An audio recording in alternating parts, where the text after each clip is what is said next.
Halo semua, kita mendapatkan berita dari CNBC Indonesia, 99 dari 100 proyek yang katanya dibiayai oleh Dana Syariah Indonesia diduga fiktif alias bohong. Bareskrim Polri meningkatkan status penanganan perkara dugaan pembiayaan proyek properti fiktif yang dilakukan oleh fintech peer-to-peer lending Dana Syariah Indonesia atau DSI ke tahap penyidikan. Kasus ini diduga melibatkan praktik penghimpunan dana dari ribuan lender untuk membiayai proyek fiktif. Direktur Tindak Pidana Ekonomi dan Khusus Bareskrim Polri, Brigjen Pol Ade Safi Simanjuntak menyebut pihaknya telah menerima 4 laporan perkara terkait kasus tersebut. Total korban dalam perkara ini disebut lebih dari 1.500 lender dengan pihak terlapor yakni Taufik Al-Jufri selaku Direktur Utama DSI. Adi Safri menjelaskan, kronologi perkara bermula dari adanya aduan kesulitan penarikan dana oleh lender pada Juni 2025. Dalam skema awal, total porsi bagi hasil seharusnya sebesar 23% dengan alokasi 18% untuk lender dan sisanya menjadi bagian DSI. Namun dalam praktiknya, dana yang dihimpun dari lender diduga digunakan untuk mendanai proyek-proyek fiktif alias bohong.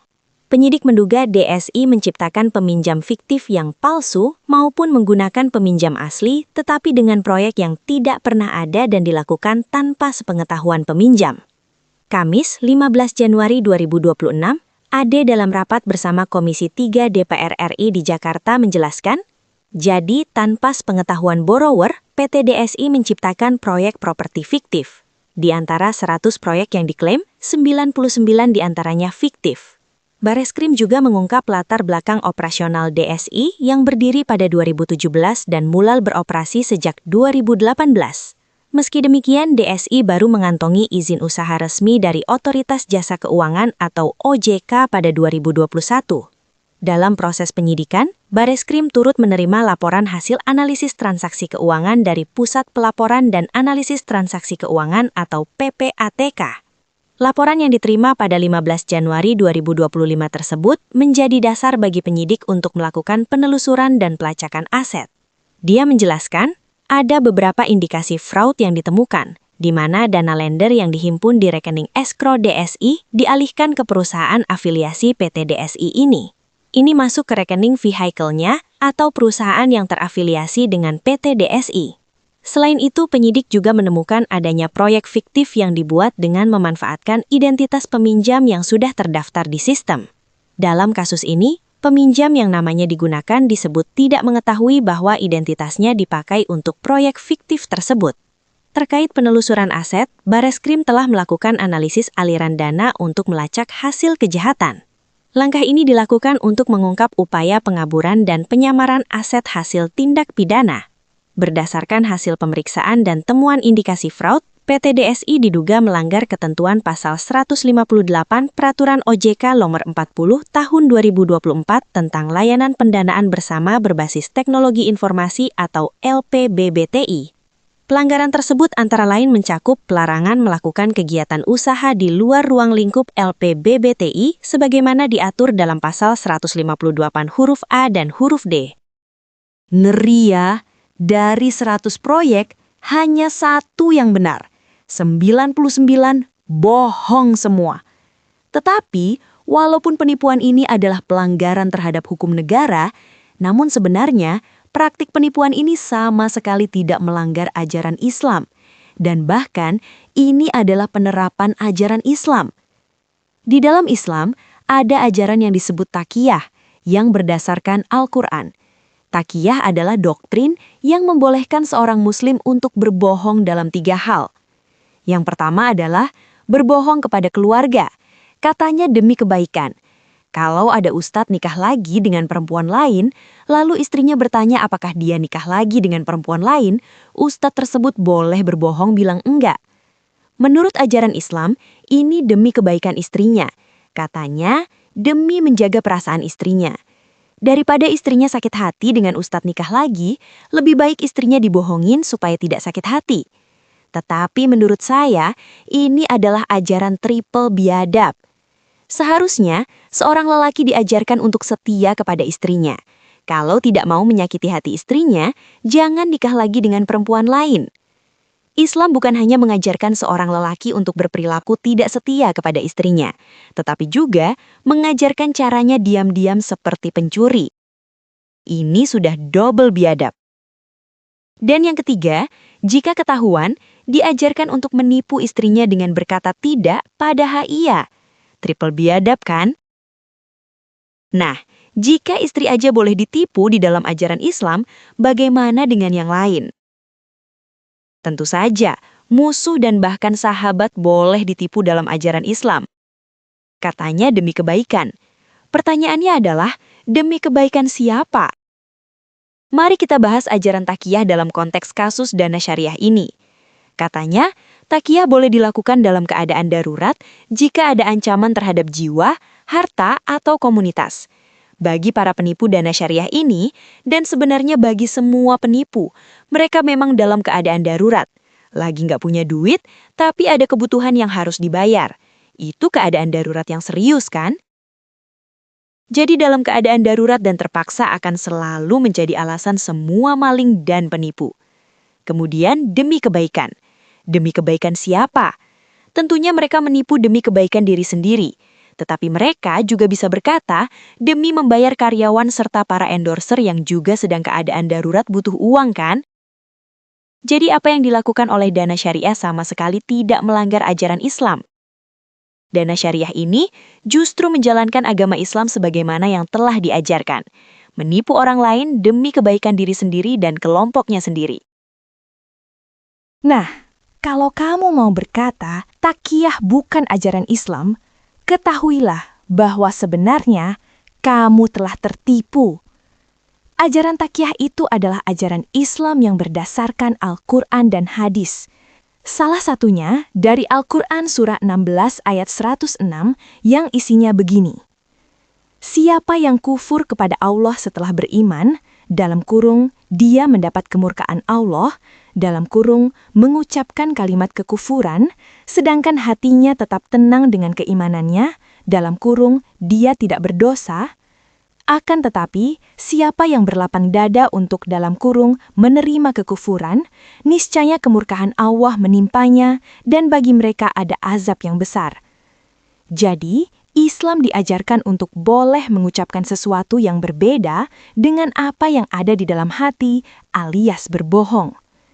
Siapapun kamu, apapun agama kamu boleh ditipu menurut ajaran Islam. Jadi jangan heran jika ada ustadz yang berbuat jahat dan menipu kamu.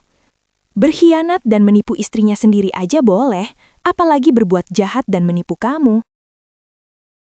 Kalau kamu punya akal sehat dan hati nurani, kamu bisa paham bahwa tidak ada kebenaran dalam penipuan. Agama yang mengajarkan tipu-menipu bukanlah agama yang benar. Seperti penipu yang biasanya mengaku-ngaku sebagai orang yang paling jujur, agama yang salah juga mengaku-ngaku sebagai agama yang paling benar. Kamu tidak perlu tergiur dengan janji surganya, dan kamu tidak perlu takut dengan ancaman nerakanya, karena janji surganya adalah janji palsu, dan ancaman nerakanya adalah ancaman palsu. Kamu tidak akan masuk surga dengan cara berbohong, dan kamu tidak akan masuk neraka karena kamu tidak percaya pada kebohongan. Jadi lebih baik tinggalkan agama yang isinya hanya tipu-menipu. Lebih baik cari agama lain yang tidak mengajarkan tipu-menipu. Sekian video kali ini, Tuhan Yesus memberkati. Sampai jumpa di video yang akan datang. Naikkan gaji, kurangi pekerjaan, tambahkan fasilitas ibadah, perbanyak cuti. Aduh, pusing gue sama orang-orang ini. Kerjanya malas, keterampilannya kurang, tetapi nuntutnya banyak banget. Hai, apakah kamu baik-baik saja? Masalah SDM di perusahaan bikin aku pusing. Pasti masalahnya mereka malas kerja, kemampuan kurang, dan banyak menuntut kan? Loh, kok kamu tahu? Tentu saja. Semua orang tahu sifat mayoritas Indonesia. Jadi solusinya apa? Apakah kamu sudah coba ganti dengan orang-orang Kristen? Orang-orang Kristen emang beda? Tentu saja beda. Orang Kristen cenderung lebih pintar, lebih rajin, dan tidak banyak menuntut. Oh, begitu ya. Tetapi di mana aku bisa mencari karyawan Kristen? Nah, sekarang sudah ada aplikasi Iktus. Kamu bisa dengan mudah mencari orang-orang Kristen yang mau kerja. Wah, aplikasi ini bagus sekali. Mulai sekarang saya akan cari karyawan di Iktus. Nah, buat kamu yang cari kerja, buruan bergabung dengan iktus.com. Kami menunggu kamu di Iktus. Jangan lupa bagikan video ini Dan ajak teman-teman yang lain bergabung di Iktus. Yang bawahan dari Gabawan, kepalanya sungsang, otaknya diselangkang. Surganya cuma batang yang mencari lubang, selalu mimpi disayang oleh para dayang. Hidungnya belang, mulutnya lancang, suka menantang.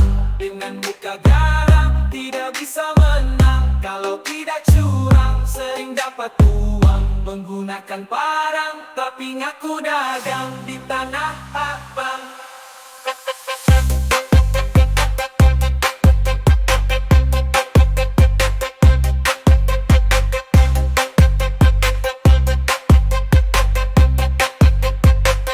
Tapi ngaku dagang.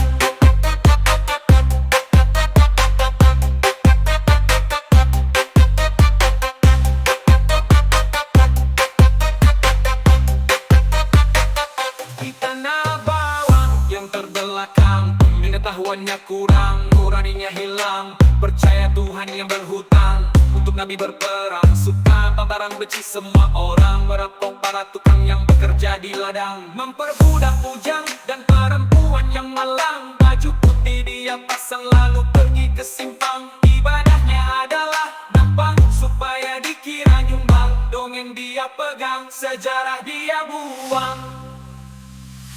Orang bawang yang sedang tegang, jangan kamu girang, jangan kamu senang. Tidak ada gamang, tidak ada bimbang. Gerakan kamu datang, disiksa sampai ke tulang. Di atas seutas bendamu akan dipanggang, sampai waktu yang panjang dan tidak terbilang. Hukumanmu seimbang dengan dosamu yang kadang, jika kamu tidak pulang dari jalan pedang. Jadi tobatlah sekarang, sebelum kesempatanmu melayang.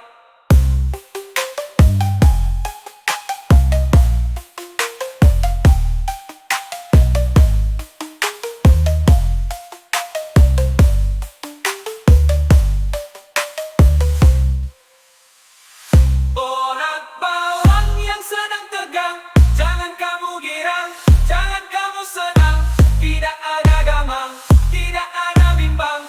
Gerakan kamu datang, disiksa sampai ke tulang. Di atas seutas bendamu akan dipanggang, sampai waktu yang panjang dan tidak terbilang. Hukumanmu seimbang dengan dosamu yang kadang, jika kamu tidak pulang dari jalan pedang. Jadi tobatlah sekarang, sebelum kesempatanmu melayang.